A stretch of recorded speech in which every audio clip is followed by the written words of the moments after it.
Hey, everybody, listen to the Combo Wombo podcast. I'm Chipmunk. With me as always, the Mr. Gimpy. Morning, Chip. How's it going, brother? Top of the morning to you, dude. It's going fantastic. Top of the morning. Top of the morning. It's crazy incredible, dude. Yes. Doing a little Kendrick Lamar. Does he have a top of the morning? A little bit. He does. Right. That was his deal. So what's going on with you, man? It's been a week. Yeah, man. We do a real good job at not talking to each other during the week, don't we? Yeah, man. I barely use Discord or I don't use any social media.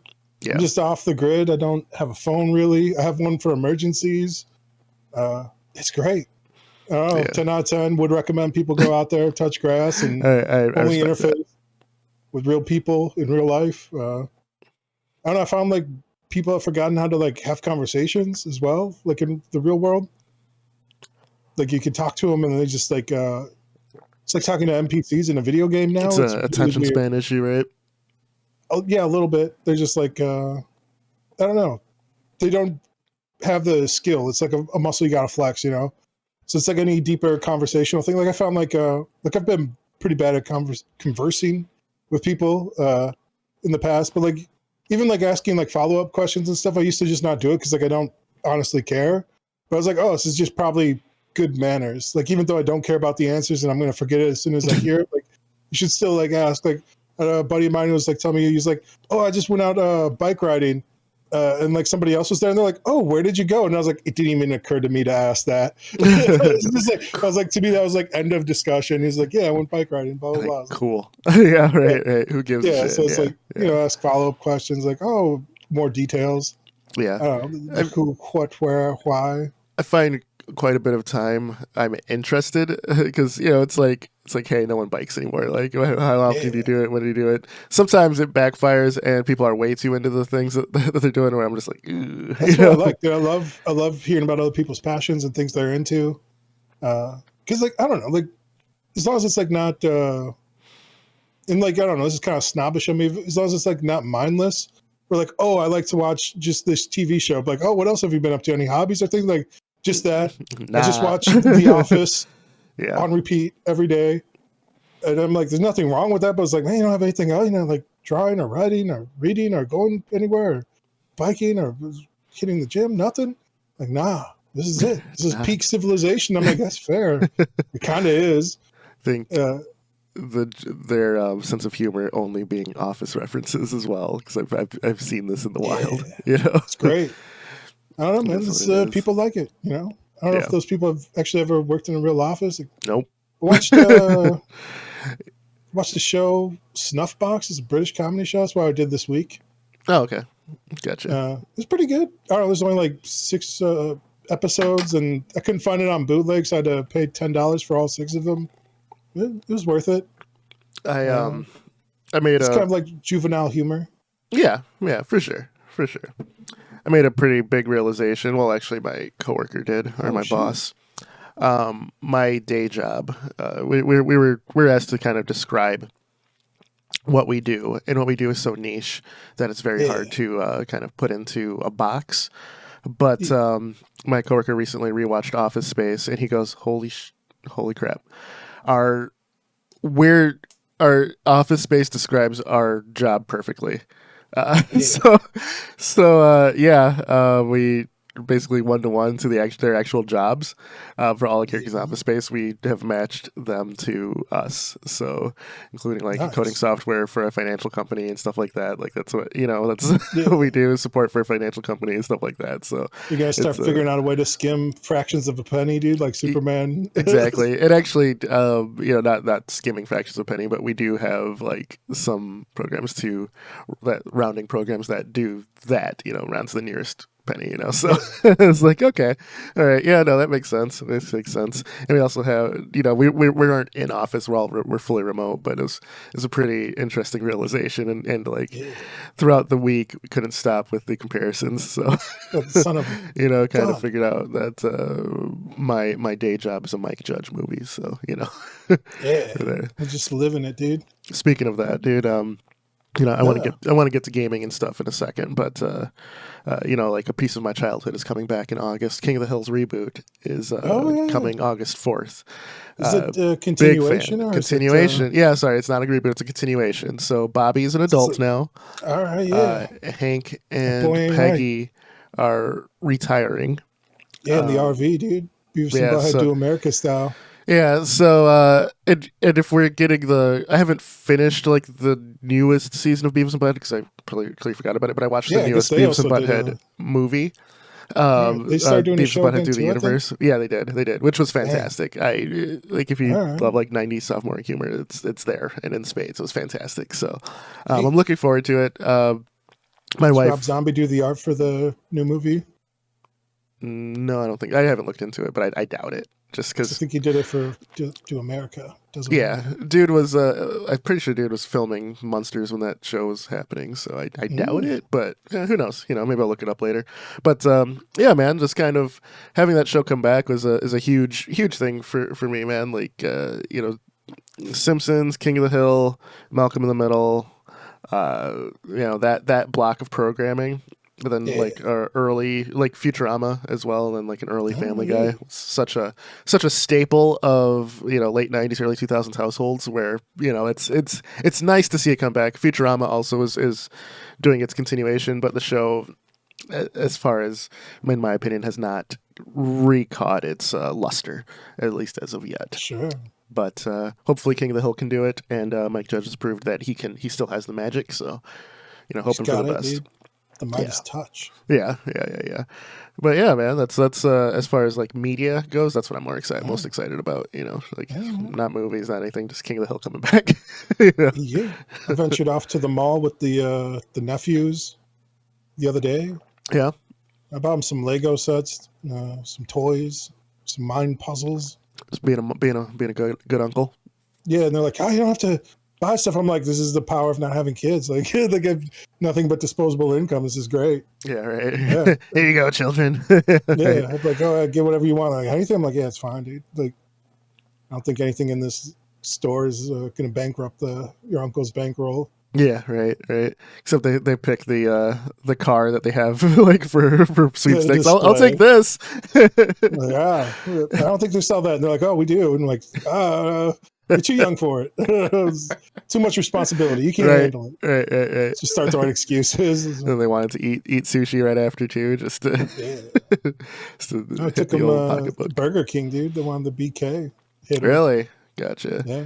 Gotcha. I went across the food court, got some Chick-fil-A, dude. It was pretty chill. Yeah, just chill time, just hanging out with the fam. Yeah, it was pretty good. I watched the new Karate Kid movie, Legends. Yeah, how was it? It's fine. It's good. I enjoyed I don't it. feel like I'll watch that in theaters, honestly. Yeah, you don't need to watch it. It's not a theater experience, but it was fun to watch it. They gave us headbands in the theater. Oh, that's pretty sick. Okay. They're like, "Oh, you bought a ticket. Would you like a headband?" I'm like, "You goddamn right. Give me that headband." That's pretty sick. Yeah. That's pretty sick. But pretty decent movie overall. Yeah, it was fun. Nice. There's like a whole like separate plot I felt they could have left out. Like, I don't know, maybe this is a problem with like when you start being more creative or like writing or creating like video games or anything like that. Like you start to enjoy things differently, I find. So it's hard for me to just like watch a movie now without like dissecting like the plots and the beats and the characters and the development. I'm just like, they could have gotten rid of like this entire like A plot, which ended up being like a B plot, but it was kind of his motivation, but Sure. it didn't need to be there. He was already had like plenty of motivation. Like, you know what I'm saying? Like, I'm like, he could have shaved off like 35 minutes from this movie and it would have been fine. Gotcha. And the 35 minutes weren't even bad. Like, it wasn't like bad. It didn't feel like it was a waste of time. But it was just like to the story. Yeah. To the main character development of the, because like ideally what you want is like a character who wants something and then grows along the way to get the thing. If it's, a happy story or they overcome something. Yeah, I understand character progression. Yeah. Yeah. I'm just, just throwing it out there. Maybe you don't. Sure. Yeah. Sure. Okay. As far as like the video game front, I didn't get anything done there. I did do some writing. Start writing a short story. I got like 4,000 words done for that. It's like basically chapter and a half, 2 chapters. Okay. Feel pretty good about them. Enjoying that. Enjoying the process up. I'm kind of writing slow. I found like I need some sort of schedule probably. We've Because talked right about now I'm this just before. yeah, yeah. Oh, dude, it's a constant problem, dude. Yeah. I definitely have ADHD, and I'm just like, it's fine. Like, I don't. This is like another problem. Like, I know my life's like pretty good right now, but I'm like wondering, like, maybe if I wouldn't like got drugs or something, maybe it could be even better. Like, I don't know, if I man. could, That's everyone's always trying to go to PEDs, man. Every yeah, time, man. every If I had time. like legal meth that like got me zooted up, like out of my mind, and really turned my focus up to like 150%, Yeah. maybe my life would be substantially better. I don't know, but like it's This is really the good right now. first time anyone's ever said maybe meth will make my life better. I mean, isn't that what Adderall is? It's like just like a few chemicals off or whatever. It's like I mean, if you're getting like chemical composition wise, like I guess it's everything's more like cocaine. I guess. yeah, yeah. But I mean, you can't go off chemical composition, like where like Yeah. water's like a step away from nitroglycerin or something crazy like that. So I have it's just like, 99% of the same genes as a banana. yeah, right, right. It's See, so in that in that respect, you're eating people. Yeah. oh my days.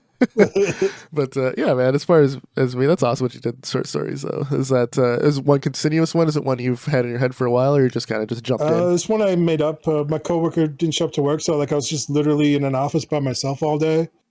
It's like I'm Instead literally of sitting in working, like a cubicle. Yeah, dude. No, I finished my work, and then like you I'm have just messing downtime. with you. Yeah, yeah, yeah, for sure. I don't know. Like realistically, I have about 5 hours of work, maybe 4.5, Yeah. but it's spread throughout like an 8 hour day. Mm-hmm. So I have like a 2.5 hour plus like an hour lunch break. So I got like 4 hours of just like downtime that I can just sit there, man. Yeah, And I can yeah, listen to stories, or I can make up my own stories, for bro. sure, for sure. No, man, that's awesome. So, will you do some sort of game project with this short story, or do you think it's just it is as it is? Like it will It's maintain. like just a short story. Like us, again, you know me. I was telling you about R.L. Stein, dude. I like R.L. Mm-hmm. Stein, the Goosebumps. Yes, sir. I feel like that's like the perfect length, and like nobody's really making adult books like novellas like that. Yeah, Or they are, but they're all online. So I don't know. yeah, yeah. That's another problem I was like seeing, because I was looking for other authors and stuff who are actually putting out content like that, and it's all online. Like nobody is really doing that. And like they're talking about like how like most of the people who are buying books right now are like female readers. They own like 70% of the book market right now. Sure. Uh, and they're like, yeah, where are all the men readers? It's like they all went online. They're all like reading like free web novels and stuff. Like Sure. I don't know, they all went to like escapist power fantasies, which is that's fine. They're good. I don't know. It's we're living in the dystopian right now, where like everyone's like working crazy hours, Yeah. Right. and then like they're like, if only I could escape to another world where I was all powerful, that'd be perfect. Actually, That's funny. I was telling my wife the other day where we were talking, and then she's like, "Hey, if you would have done this with these actors, what would you have done?" And I I said, "Okay, I'll make a romantic comedy with these." She's like, "What?" I was like, "Yeah, yeah, it's so against hey, type with these two people that it would be great, So, yeah, it's perfect, dude. The so opposites, yeah, yeah, exactly. But yeah, man. As far as the gaming front, I'm still refactoring my code in my farm project. So Yeah, you said they that's got the new update yep for, is it Game Maker you're for using? Game Or? Maker Studio. Yes, yes, they Yeah, got the new updates. I'm refactoring the code still. I'm going slow. It's been a very big week at work, so yeah. How you it's been doing it, slowly man? Do you doing got it. like a schedule? Are you putting out time? Or are you just hitting it when you can? So Wednesdays is typically when I have a free block of time at work. That's scheduled for like learning new skills. Yeah. So I use that to work on the game. Other than that, when I have free time or something, I'm waiting for something to compile at work or something, I'll jump on and keep and tinker a little bit. But for the most part, Yeah. that scheduled set of time is my time to do it. I used to use Focus that Sunday time. afternoons for that, but with the kids, summer's getting real close to starting. The kids have been wanting to go swimming and all that stuff, so we've been doing that. Yeah. So I might have to restructure my days, but yeah, it's been good though. Slow moving, Nice. but I'm at the point now where I'm basically where I ended at before refactoring, so which Mm. is adding the predators. So Yeah. that's my next goal this week is to get the predators added. So um, I think I'm in a good spot. Forward progress again, dude. Slowly but Now it'll surely, get even and faster. yeah, I keep I do keep a calendar and Okay. calendar board, so I keep updating that too with my progress. Even if it's just something where I opened it up, I made one change, I still add it because one change is still progress, right? It may not It's be much, progress, but man. It's when something. I always feel once you stop opening the program, that's when you're in danger of stopping the project completely. You know what I mean? Yeah. I just, at least for me, I know if it goes like 2-3 weeks without opening it, I'm probably not going to finish that. So Mm. yeah, that works for me. But with that being said, I do want to touch on a gaming topic here for our last like 5-7 minutes here that we have on this pod. Dang. All right. There's countdown. Just something I'm thinking about and that I've experienced. So Doom Dark Ages came out a few weeks ago. I Oh played it, yeah. beat it. It was fantastic. You're There's been upset we some, didn't talk about it last week. yeah. Just You're like, like we didn't Doom, even talk about Dark Ages. It's like, yeah, oh shit. yeah. Just like Doom 2016, Doom Eternal. After that, uh, like each Doom game being released has switched up its gameplay loop a bit to have its own identity.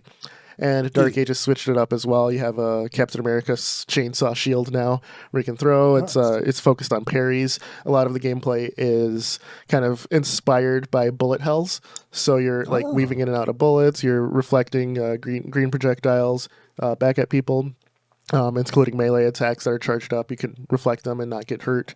Um, I found it fun. I found it like animation canceling and stuff like that, like a good fighting game kind of feel in my FPS. And they did a great job of the Doomslayer feeling like just a force of nature, where Yeah. if you like fall from even like a minuscule height, you have like this shockwave that just obliterates all the fodder enemies around you. It's you feel so damn strong. Um, the game's a prequel, so kind of like you're never going to see these characters again, kind of thing. But Yeah. I was there for the ride. I had a good time. You go back where you're fighting just Lovecraftian elder gods and all that Yeah. too. It's like It's good. it's fun.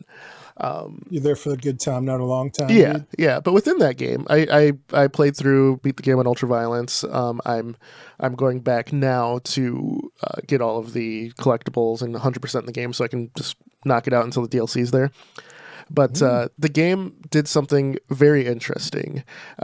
Its difficulty options, you can select your base difficulty, but you have like probably 10 or 12 different sliders and adjustments you can make to make the game either easier or harder, including like enemy Yeah. aggression, the game speed. You can crank up to like 200% or 150% or something, and it just literally makes it faster.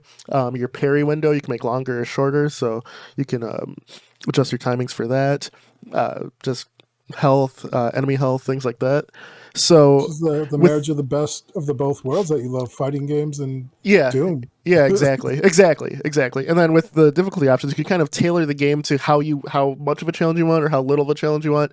And Yeah. I thought that was a incredibly just thoughtful approach to difficulty. Like, yes, you have your base difficulty that the developers designed the game around, but then the fact that you can tweak it yourself is really cool. Like, no, some people I've read some reviews of the game. They're like, well, no, man, this game sucks. Like, I cranked up the difficulty to 200%. I'm playing on Ultra Nightmare or something crazy. It's like, yeah, you scaled yourself out of the game, you dumbass. Yeah, yeah. But You want they the have challenge. You're getting the challenge. yeah. They're like, I didn't have this problem in Eternal. Okay, it's a different game. If you're going in playing Doom Dark Ages like you played Doom Eternal, you're gonna have a bad time. And if you're Yeah. going playing Doom Eternal like you played Doom 2016, you're gonna have a bad time. Yeah, that's Each what I game did. I had a focused on bad different time. things. So that's you can't go off reviews, but Eternal came out to just like a divisive community, but now with time, it's considered the best Doom and the best FPS, like one of the best Yeah. FPSs ever, which I would agree with. But Dark Ages, just right there, man. It hit all of the serotonin things that I needed to I wanted a single player FPS. I recently played through the RoboCop game, which was fantastic as well. Thank you for that, by the way. Yeah, man, no problem. And I'm looking forward to the DLC Mm. this month actually. But it didn't like as much as cool as it was being RoboCop and having some of that thing. There's like there's difference between when you're playing like a double A game that kind of overshoots its target, right? Like RoboCop was better than it needed to be, right? Mhm. But then there's some things that were could have used a little more time in the oven. Doom, however, was AAA funded, right? And Yeah. de novo requirements and always online requirements aside, I know people will always be mad at that. I understand that it's a single player game. But outside of that, dude, it was just a single player experience where I just I turned off all communication. I took some days off of work. I just plowed through that game and I had a blast. The mech sections, the dragon flying sections were, There's spoilers, dude. yeah, they're in the trailers. They're. I thought they were fun. People were like, "Oh, it really breaks up the game. It takes away from it. I don't like it. Why'd they add this?" I was like, "You're gonna."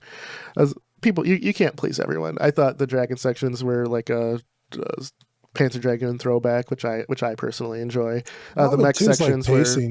Yeah, the mech sections were super easy, even on like the highest difficulty. But they were. It was just there as a spectacle, right? Like fighting giant monsters, destroying, like crushing buildings as you walk. It was there. It was there for spectacle more than anything else. Maybe it's also like a different era of gaming too, because I remember like back in the early 2000s, they used to do this all the time for like FPSs, where they'd be like a nice reprieve from. You have like a turret section or something, right? Yeah, you'd have like a turret section, or a flying section, or a car section. Like even like Half-Life 2 did that, where it's like, now this is the driving section. Yeah, the antlions. This is the boat section. Yep. Like this is for sure. This is the puzzle section. You're like, all right, for sure. It's just I don't know. There's like an art that I don't think the average person really understands about, like pacing a game and then breaking up, where it's like if it's nonstop, like action, it's like my fingers are getting tired, dude. Like it becomes mind numbing. Yeah, it becomes mind numbing. Like you don't appreciate as much. Like you're Yep. You also like don't retain the lessons as well. Like sometimes they'll try and teach you like a small bit of something in a section, break that up, and then like show you how to use it in a more elaborate way in a second section. Yeah. But if it was just like, I go from this to this, it's like sometimes like literally your subconscious mind doesn't have enough time to parse the information you just got. So then like you'll be staring at the solution. And like, I don't know, a lot of people will have this where they'll go to bed and they'll wake up the next day like, I got the answer now to that puzzle in the game. Yeah. Like, yeah, exactly. And speaking of puzzles, Dark Ages had some pretty simple puzzles, but there was one where you're adjusting the entire room, where you kind of can spin the entire room into a Lovecraftian level. And I thought that puzzle was very fun. I enjoyed that. That one was a highlight for me as far as puzzles. And some people, they don't want puzzles in their Doom game. Well, lo and behold, if you played Doom 64, there were puzzles in Doom prior. Like let's not go crazy. It's impossible. So there was puzzles in OG Doom, the first Doom, dude. Like, with the keys and like rooms and yeah, they were simple. They were simpler puzzles. Like you hit a switch. It was more about finding down. secrets, but this one was like a legit puzzle to continue. So is what it is. But like I said, man, I enjoyed it. But that gives me, but the way they handled difficulty with that additional option, I think we may have seen something where other developers will take that and add it to their games. And after playing Elden Ring Nightreign last night, that just came out. The game is catered towards 3 players. It has this typical Elden Ring gameplay, except it's faster. They took out the things that kind of slow down the game, such as min-maxing into individual level. You just like level up super quick. You just hit a button and you go up. You're kind of running around the level, fighting field mobs, field bosses, and then bosses from like the entire Souls universe come into the game, and you can fight them. It's very fast paced, but it's clearly, I feel at this moment in time, geared towards 3 players. And if you're playing solo, or if you're playing with just 2 people, and you kind of like block off your search, I think you can do that. I've been told it's harder. I've tried solo, but I mostly played 3s last night. So and then other games have been like that too, where they've been geared towards the allowed players that the game wants you to play with, right? Like, so I'm curious of your thoughts of do you like when the game is designed around a certain number of people, and then that if they're playing with less, it's just going to be harder, and then they just have to accept that? Or do you like Doom's new approach of having set difficulties, but then you're able to customize the hell out of it? If it's online and you're playing against other people online, I think you should just get like your butt handed to you. Like, I don't know, there's like Hearthstone right now. There's like a double-headed mode where you can play with like other people, and like if you're getting bad cards and like your partner quits, like they don't penalize you, where it's like, you don't lose any XP or whatever for leaving. So maybe if like there's some sort of like system like that, where if like it's meant for 3 people, and then you get like maybe more benefit if they leave. Where it's like, oh, you're not going to lose anything, but it's like higher risk, higher reward. Yeah. Since you're like handicapped in a way. There's ways to design around like that type of system of like hop in, hop out. Yeah. It's harder to do, especially like if you're dealing with like AI and like all this other stuff, especially like HP pools and stuff. Like if you're just doing like raw percentages, you can end up with like sponges for bosses or whatever, where it's like, oh, it doesn't even feel that satisfying with a big group of people, or if you have the wrong types of people, where it's like, oh, you all decide to make like rogues and this is only weak to magic, so you're going to be here for 20 minutes just hacking away at this thing. I guess it technically is possible, but like there's like way more variables. It's harder to test and like QA for that type of stuff. So I don't know. I'm more of the thing of the opinion where if you're designing a game from the ground up, especially like smaller hobby level games like we do, you should design specifically for your intended purposes. Like, so if it's like, oh, I want like these 3 people, like let's say you want like a tank, a mage, and like a healer or something, or like a rogue or an archer, like just to be like, you have to pick one of these 3 roles, and then like the other people have to pick those roles, and then you can do like Dragon's Dogma or something where you get like a pawn, like a NPC character that helps you out along the way if you don't have those people. But yeah, man, it's hard to do. It is hard to do. It's very hard. You have more party members or anything else, dude. Yeah. Even like the OG RPGs had these problems where it's like you swap out a character for somebody else. Pokemon had this problem. The newer ones, they kind of took care of it by just having like a leveling pool where like all of your creatures now. I think that has been the saving grace for a lot of RPGs, right? Because I remember playing like OG RPGs and just like there's a character that I haven't used since the beginning of the game, but his or her specific skill set, or it's their mission. Lock them into your party, like you can't not have this player. Like, what? Exactly. They're level 3. Everybody else is 50. They're cooked. Yep, exactly. Or like the boss that joins your party afterwards, and now they're like really nerfed. Yes, like, yes. Shout out Magus and Chrono Trigger. All of them, dude. It's a classic trope. Yep. Agreed. But man, such a good boss fight music. But anyway, nostalgia aside. But yeah, man, I just thought that that's an interesting point to make. And like when I'm designing difficulty, and I haven't had to do it because I haven't had a project that big really where I concern myself with it, but I do know how I'm going to approach it for like a hack and slash thing. So Quake, for example, when you're playing on Nightmare, they don't raise the enemy's health. You're just as strong as you always are as a player, but they get better at shooting. Yeah, they'll increase like the enemy count, or they'll increase like the enemy's like attack speed or accuracy, or like it could do a little more damage to you, but do like pathing as well, where they're like picking up items and stuff. And I feel like that's a great approach personally, and maybe it depends on your game, but I know for myself, like I play quite a few like action-oriented games where if I crank the difficulty up, I usually play like a step above normal, if it's available. And then like for a second playthrough, I'll crank it up to the hardest. But I find that games with poor difficulty management are games that just up the health pool. Fighting sponges is not fun. It's why granted, some enemies just like boss encounters and just kind of a spectacle thing you want to do to, like, merit having spongy enemies, but for the most part, dude, I don't want to deal with that. So I think you're gonna hear it here from me right now. I'm not going to add health when I'm doing difficulty. I'm going to increase the attack speed. I'm going to increase damage output. I'll make pathing better. So stuff like that, where the player doesn't feel like the game's working against them. Because if you have, like, I'll use it since we're talking about Doom. I'll use Doom as the example. If you have a super shotgun, right? That's like the best. That's the best weapon in every Doom game, mostly, right? Yeah. Like, you don't want to run up to a demon, shoot super shotgun, blast it in the face, where you're expecting it to just jib everywhere, and have it still staring at you, still swiping, right? Yeah. Like that doesn't feel good. Like, but if the enemy's faster, if the enemy, like, it has like better dodge, like AI or something like that, that makes more sense to me. So that's how I'll approach it. And I just wanted to. I know for like me on the tabletop game that I was designing, I just had it where like you're basically level 1, and then you have different skills you can swap in and out, and it's more about like your play style than anything else. I kind of take like the approach of like League of Legends, where it's like if I'm going to do it, it's like, all right, here's like the max level, and then like every time you're basically starting back at like level 1, any instance or whatever you're going into.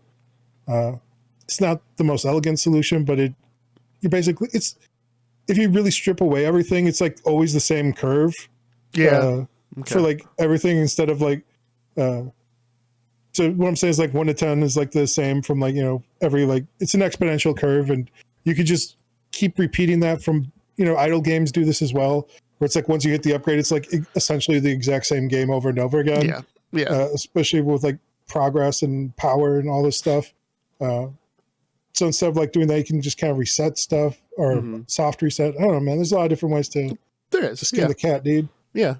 But let's end it here, man. I think if anyone's listening, whoa. Go ahead. I would recommend. I don't know what the video is called. It's on YouTube. It's like it's the original Doom from the monster's perspective, I think is what it's called. And it's like it's actual Doom, and it's like the Doom guy, like going through and just destroying hordes of the monsters. And it's like I understand now why everyone's terrified of Doom guy. Okay.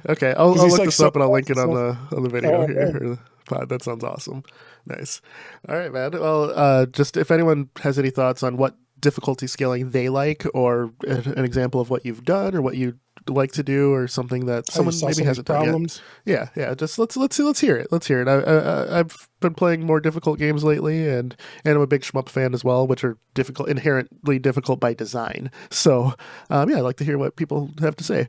But for the Combo Wombo podcast, I'm Mr. Gimpy. That's Chipmunk. Like, share, subscribe. We out here every week. Take care, everybody. See ya. Deuce.